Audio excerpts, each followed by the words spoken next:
Okay, Fernando has introduced me already, so I can skip this slide. I want to take the chance to also introduce the Clean Energy Solution Center, who is funding my presentation here today.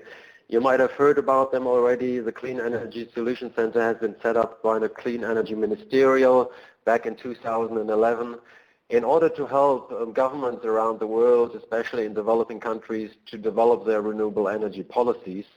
So the Clean Energy Solution Center is a no-cost advisory platform for developing countries who want to work on energy access, energy efficiency, renewable energy policies, smart grids, transportation, or utility policies.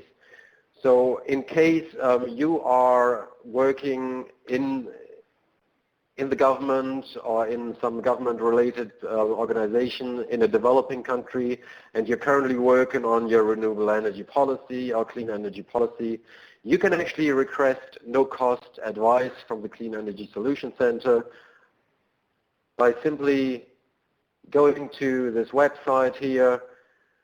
Then you state the issue that you're currently working on, and then the Clean Energy Solution Center will help you to find the best available expert to solve this problem. So this can be very short-term questions, maybe just a few hours or a day.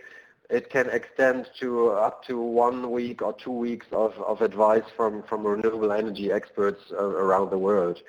So this is a very useful tool for many policymakers around the world. We've already given advice to 75 countries around the world. More than 160 requests from policymakers have been dealt with so far. And we're also currently scaling up this program because we see that there's more and more policymakers in countries around the world who are eager to establish very good policies for clean energy solutions. And auctions are just one of these policies that are currently implemented in many countries around the world. Here's a slide, the graph of an IRENA report, which has recently been published on very detailed analysis of each and every design option of auctions. I have a list of further reading for you at the end of this presentation.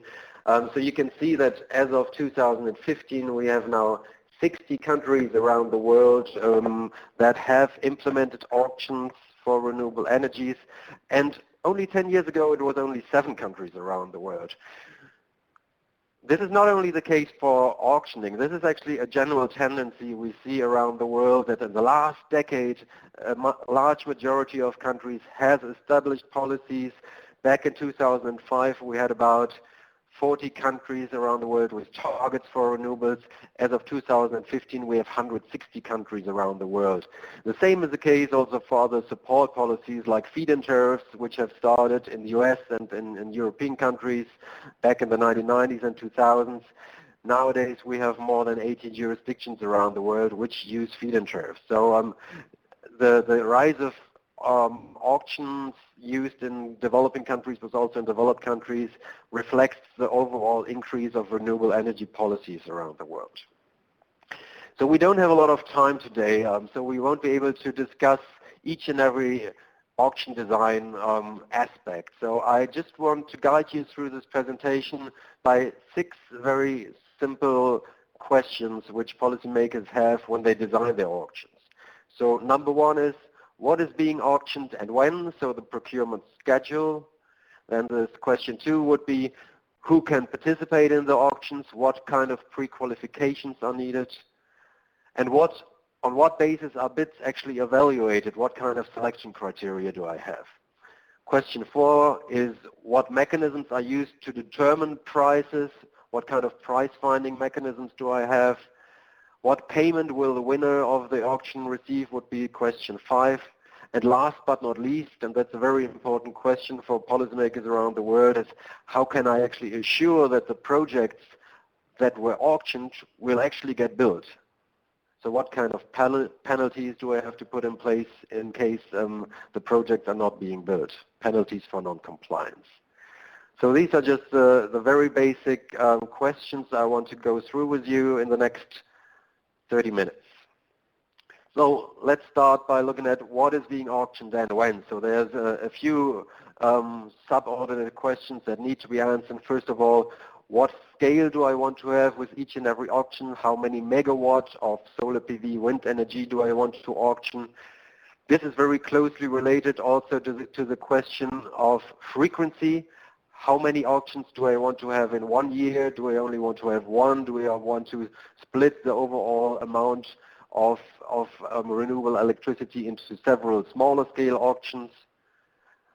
Then a very important question is also, do I go for technology neutral auctions or technology specific auctions? In most countries around the world today we see technology specific auctions, so let's say 50 megawatt of solar PV, 200 megawatt of wind energy.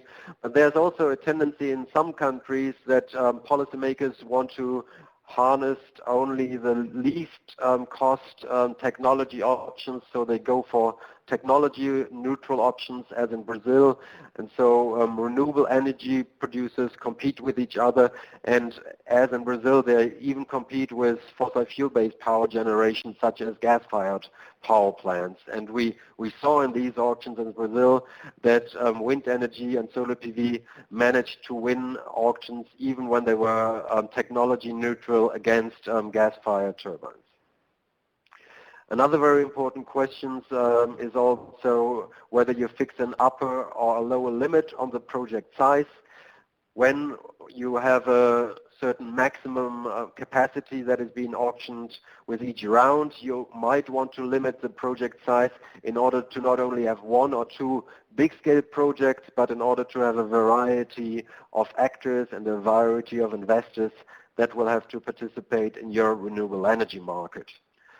Some countries might also fix lower limits in order not to deal with too many applications and in order not to have too many administrative costs when dealing with the different projects after they have been decided.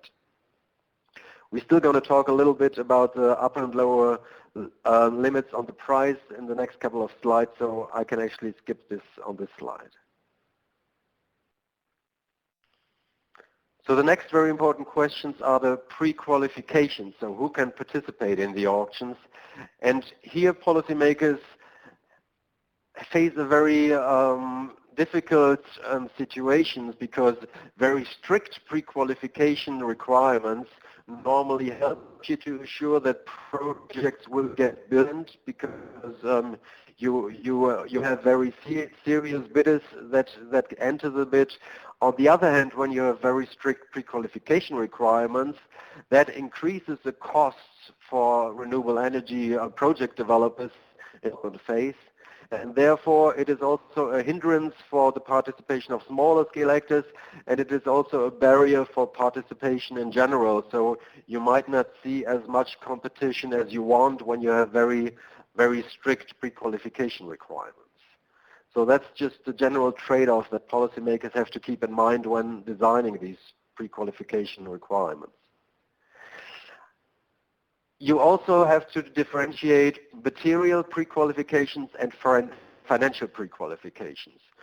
So when I'm a project developer and I want to participate in a bid, policymakers might say in order to participate, you already have to assure grid access and grid connection. You have to secure the land that you want to use for building the solar PV system or the wind turbines.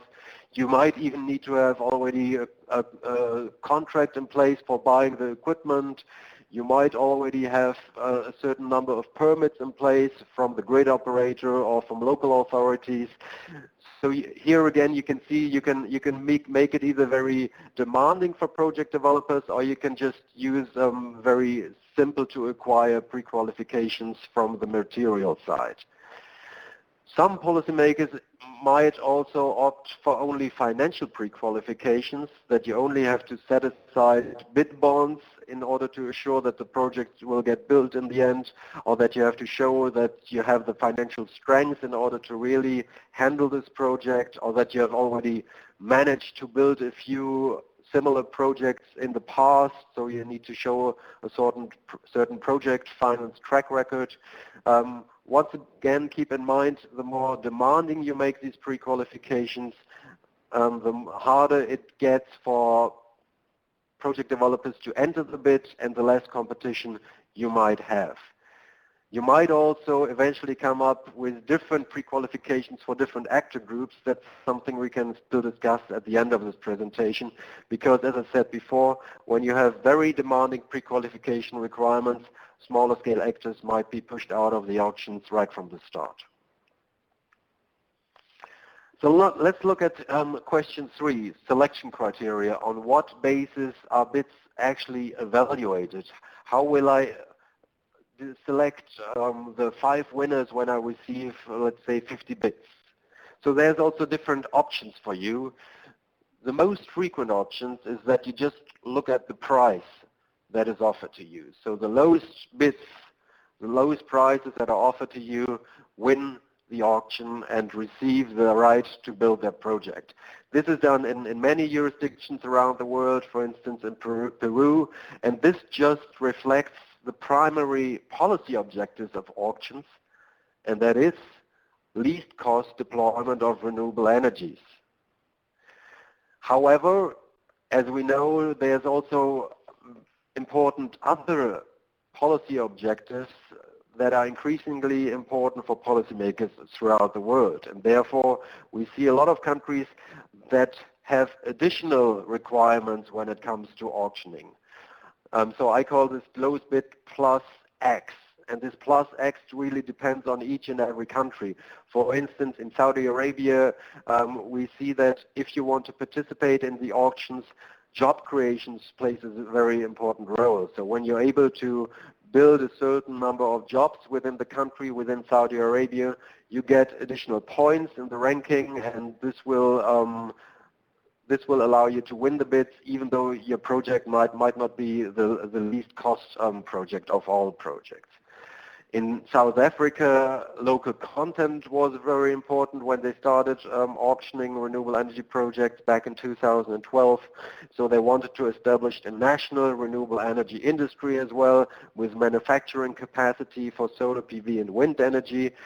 So when you were able to provide the equipment that you use for realizing the project from South African manufacturers, you were also getting more points when projects have been selected, and therefore this has been an additional incentive for you to get the content on board when you do your project planning.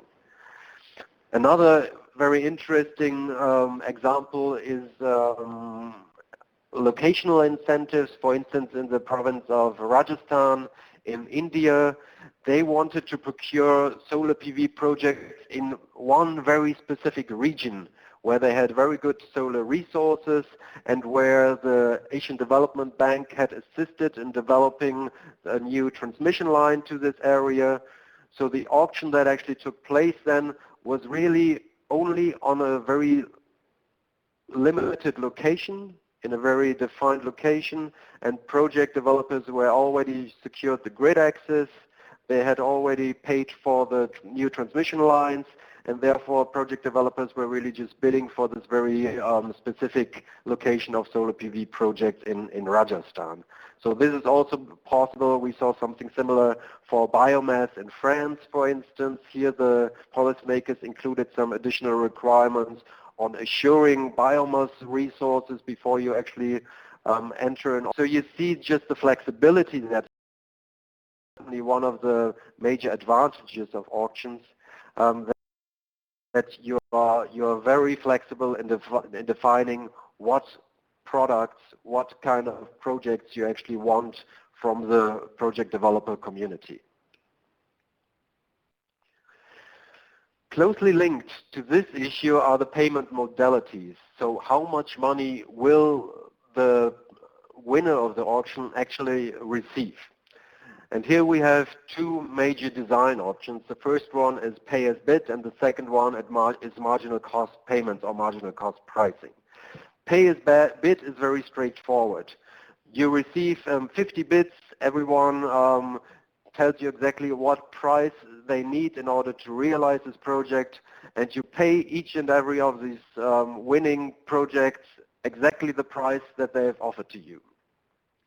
So this helps you to minimize the overall cost of renewable energy support, but it also helps you to take the resource variations that you have in one country into account.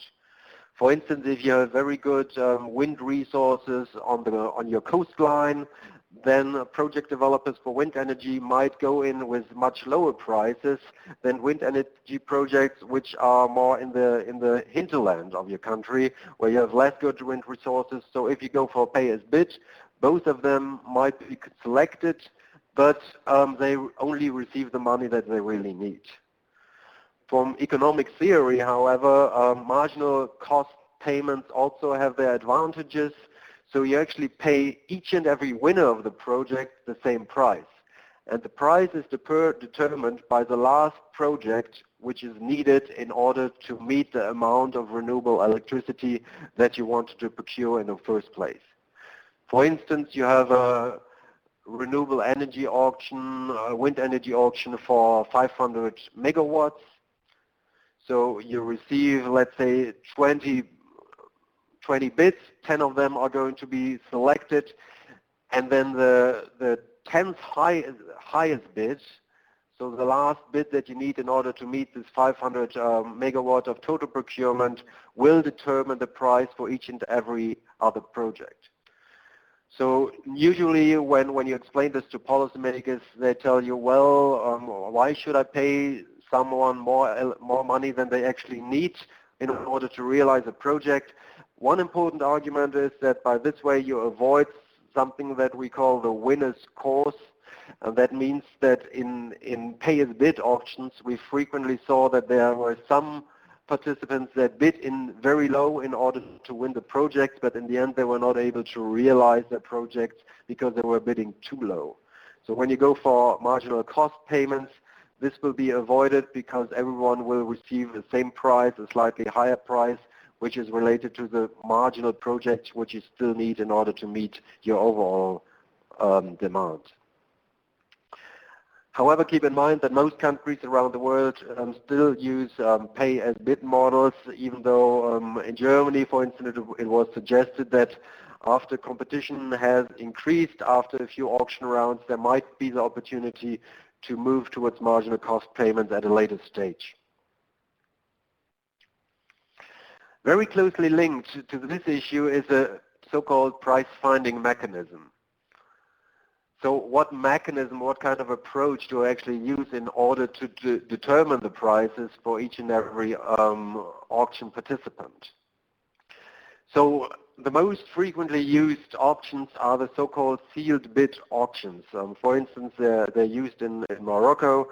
It is a very simple design. It means that each and every project developer does its calculation, sees how much money they need per kilowatt hour in order to realize a certain project. They write down this figure on a sheet.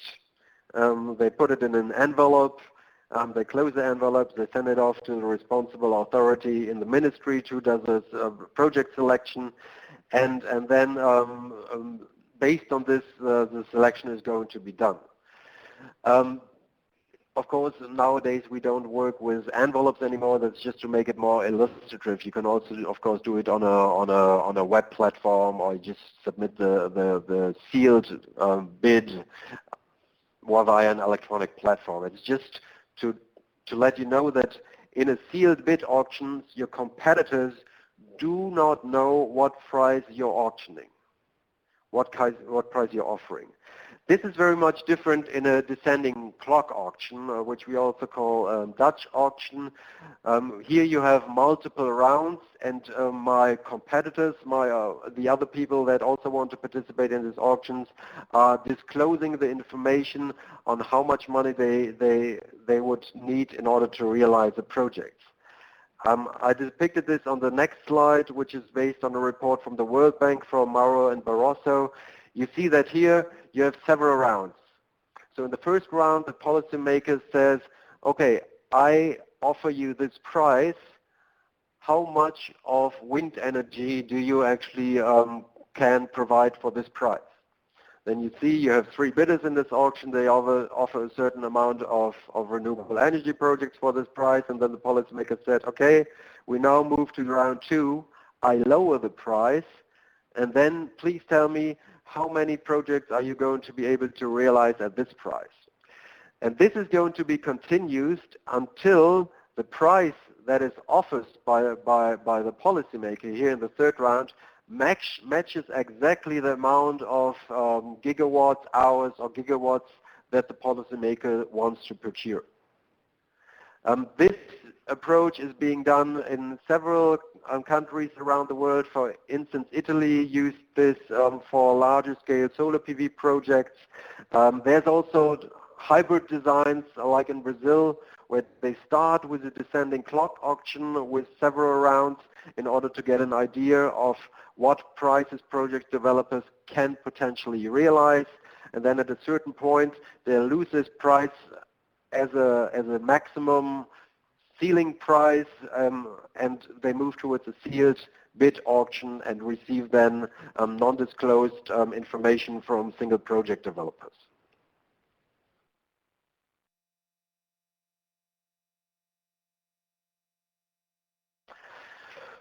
So now let's move to the last very important auction design, that is penalties for non-compliance. So how can policymakers assure that projects will actually get built?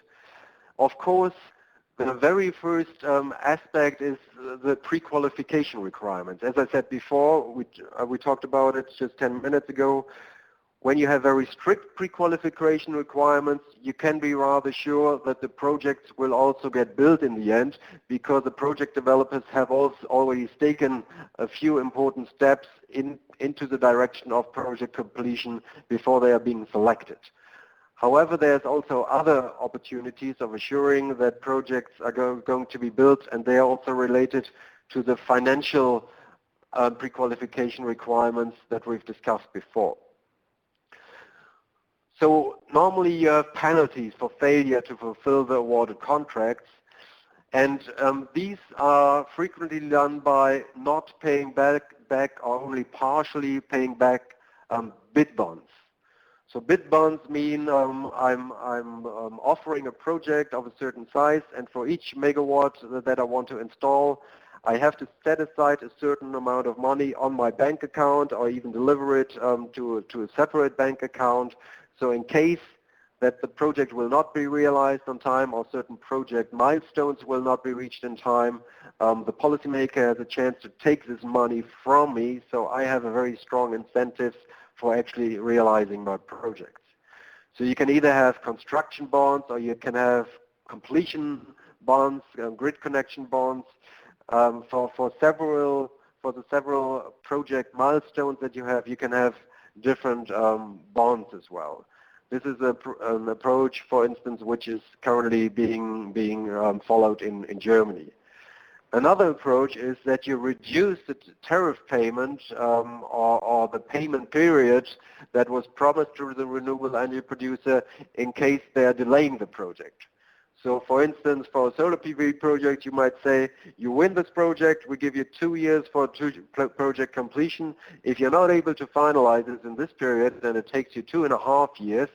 Then you actually lower the payment that you have received by a certain percentage.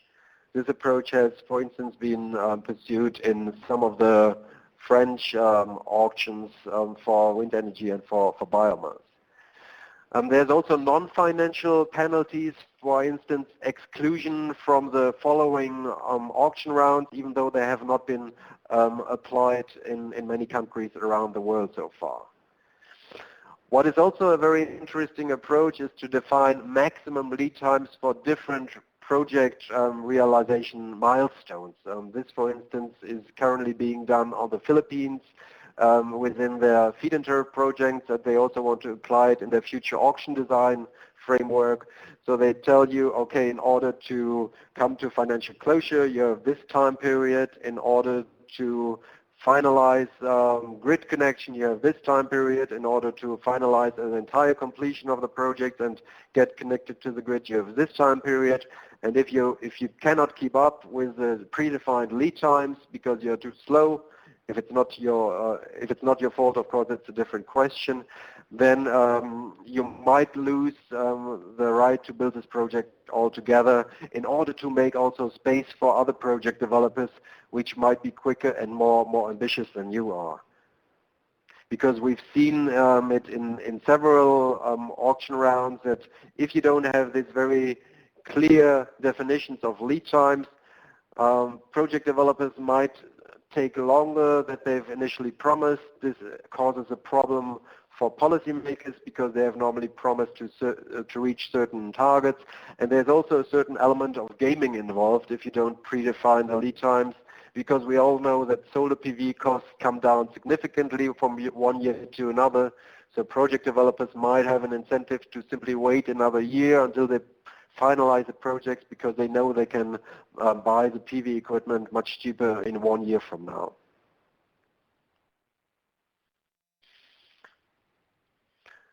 So this was the very key design features of auctions. I would like to summarize the major advantages and disadvantages of renewable energy auctions in this slide with you. So let's just start with the advantages. Of course, the very basic advantage is that you have a cost-efficient support because you have different project developers competing against each other, and especially policymakers who don't have a lot of experience in setting prices themselves get a lot of information from them, and they will be able to select the least cost bidders. You also have a very high degree of investment security, similar to feed-in tariff, even though your risk is slightly higher during the project development stage. However, you normally end up with a long-term power purchase agreement, which is in place for 15 or 20 years, and you have a fixed price per kilowatt hour. So investors normally like this type of support mechanisms because it offers you a very high investment security. Policymakers also like auctions because it gives them the option of controlling the volume of renewables that are going to be deployed and also to control the budget that is being spent for renewable energy deployment. Even though here it really depends on your nitty-gritty design, you might start with an auction for 400 megawatt of solar PV, but if half of the projects cannot realize the projects for several reasons and you don't have very strict requirements on non-compliance, then you might actually end up with much lower volumes of renewable electricity than you have previously envisaged. So this is a theoretical advantage, and it really depends on the nitty-gritty design that you put in place. The predictability of RE-based electricity supply is also very important for grid planning and for your national utilities, because they want to know how much independent power producers will come into the market, how much of variable electricity will have to be dealt with in the system in order to ensure system security. And as I've already mentioned in the presentation, there's also several other policy objectives which can be easily included when designing auctions. For instance, local content, for instance, job creation. So this is why many developing countries and emerging economies have opted for auctions, especially when they only started to procure renewable energies at an early stage. However, we should also keep in mind some of the disadvantages of auctions. And the very first one, an important one, are the higher administrative costs, because depending on your pre-qualifications that you have in place, you have a very high administrative costs for the project developers, but also for the policymakers themselves, because they need to establish a unit who is going to be expert in auctions, who is able to select the winners of several auction rounds. They might also need to be assisted by external experts in order to avoid corruption as well. So that you should not underestimate the cost of running an auction, depending on how much interest you will actually get. When you don't have frequent auctions, it is something that we've seen in the UK, for instance, in the 1990s. You might also face stop-and-go cycles in the renewable energy market. Project developers might not feel secure enough to really set up manufacturing capacity in your country because they do not know when the next auction is going to take place. So therefore, once again, the recommendation to have a very clear schedule of when you want to run the auctions and how much capacity you want to procure in the longer run as well.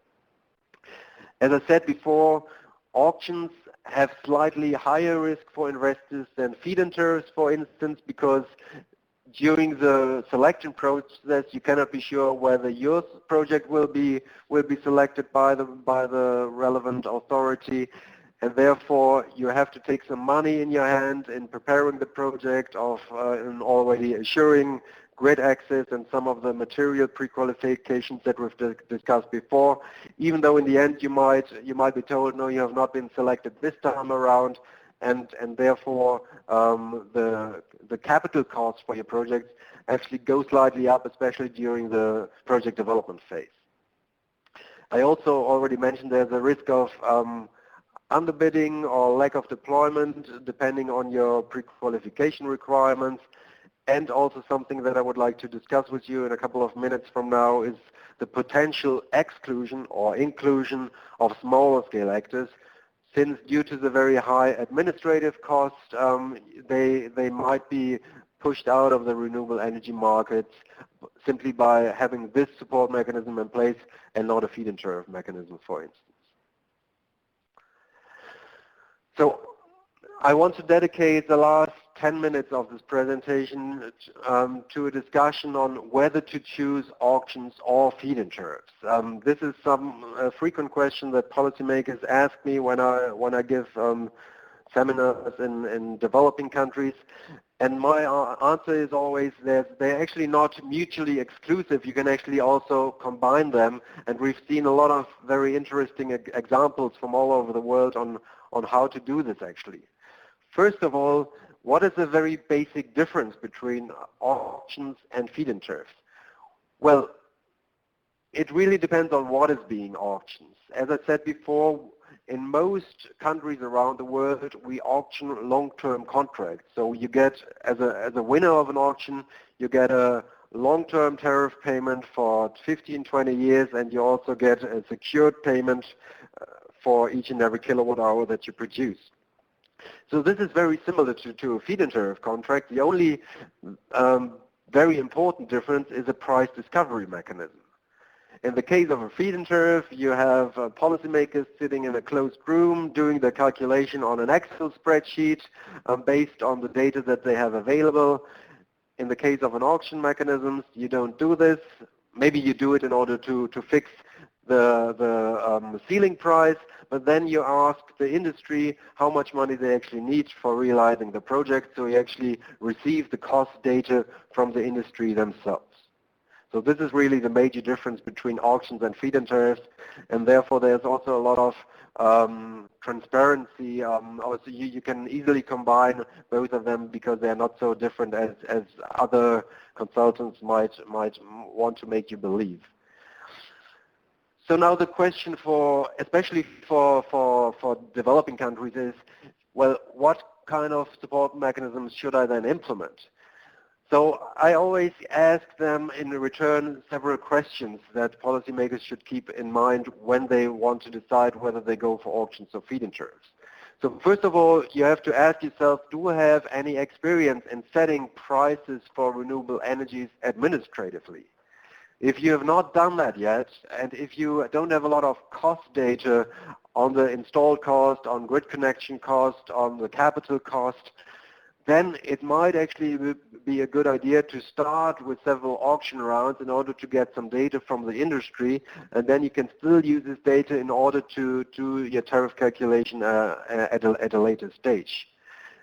But if you don't have a lot of cost data, if you don't have a lot of expertise in setting prices administratively, it is pretty difficult to fix feed-in tariffs. Then the second question is there enough interest from foreign investors or from national investors to invest in renewable energy projects. And this is a very important question, especially for least developed countries, which have difficulties for attracting investment anyway. So you might want to run an auction, but in order to run a successful auction, it should be oversubscribed. That means that there should be more people willing to invest than the actual amount of electricity that you want to procure. If this is not the case, then fixing prices on an administrative basis, using feed-in tariffs in other words, would make more sense maybe. The other important question is my market actually big enough to incentivize project developers to come to my country? What size of auctions do I envisage? Do I only want to have one single 100 megawatt wind project in my country? If this is the case, then it might not make sense to run a very costly, administrative costly auction. If this is really the only project I'm planning to have in the next couple of years, then I might also go for feed-in tariff or maybe even for bilaterally negotiate prices with project developers. So keep in mind that in order to run successful auctions, as we've seen them in India, but also in Brazil and South Africa, you need to have a certain market size and you need to have a certain perspective for investors that the market will develop into a certain direction and that the procurement rounds will not only take place once, but several times over the next couple of years. And then the next questions, I already mentioned this before, is what type of actors do I actually want to incentivize to invest? If I don't care of who is going to do it, I can go for an auctions. If I have a special interest in also incentivizing private households or farmers or community-based wind energy to participate, I might want to go for feed-in tariff mechanisms because they are less risky from a project developer's perspective. So as I said before, there were interesting combinations of feed-in tariffs and auctions in the past. For instance, Brazil has moved from feed-in tariffs that they've used until the year 2002 to an auction mechanism, which they now run successfully. China has actually gone the other way around for several technologies. They were very insecure about what cost of renewable energies would need in China, also because it's such a big country, and the cost data that they've received in the 1990s were all over the place, so they could not agree on a single price offered for all different renewable energy, wind energy project developers in the country. So they started to use auctions in the 1990s and then in the 2000s. They collected more cost data from the industry, and then based on all the cost data that they received, they were able to set 3 different onshore wind energy feed-in tariffs for the different regions in China. So they really made good use of the auction design in the first place to get more data from the industry, and then based on the data, they were able to establish a solid feed-in tariff.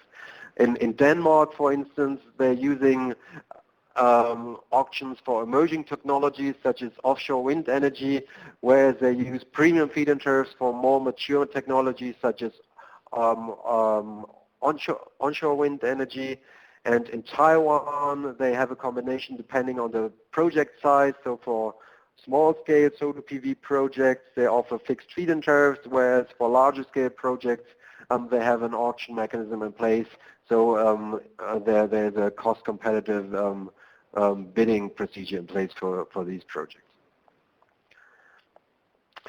Last but not least, this slide on how to include small-scale actors in auctions. This has also been an issue, especially in North America and in European countries, because under the previous feed-in tariff mechanisms, there was a lot of investment from these small-scale actors, from community-based wind projects, from small-scale farmers, from households. So in order to give them a chance to also participate in the more risky and more administratively expensive auctions, for instance, the province of Ontario in Canada was setting aside funds for project developers who wanted to participate in auctions, so they could actually get some money from the government in order to prepare all the documents that were needed for the auctions. And therefore some of the risk that is inherently involved in auctions was taken away from these small-scale actors.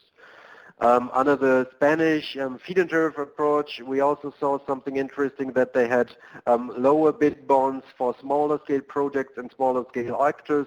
So when you wanted to go for a small scale solar PV project, you had to set less money aside than when you wanted to go for a larger scale solar PV project.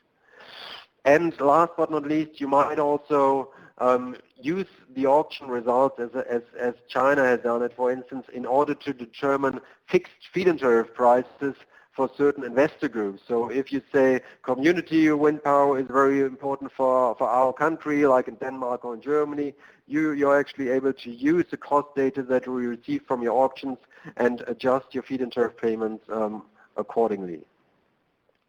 So I talked a lot about potential combinations of support mechanisms. We've actually recently finalized a report which we called Next Generation of Renewable Electricity Policies, how rapid change is breaking down conventional policy categories. So that's just another food for thought, that thinking in these categories of feed-in tariffs and auctions and renewable portfolio standards is probably no longer an adequate way of talking about renewable energy policies. We should rather see the actual policy objectives that policymakers have, and then we might actually end up merging and combining the different support mechanisms that we know from the 1990s and 2000s. As promised in the very start of this presentation, here's a list of further reading. I especially want to highlight the recent publication from IRENA and Clean Energy Ministerial on renewable energy auctions. They have actually issued 6 volumes on renewable energy auction design, where you can really go into each and every of the design options that we've discussed today in much more detail.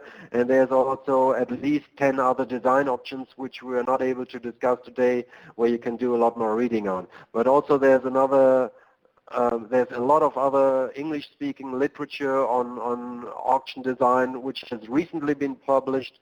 So since there's so much demand for auctions around the world, of course, researchers and consultants have picked up the ball, and they've tried to help policymakers find their way through this jungle of auction design. So that was my presentation, and now we have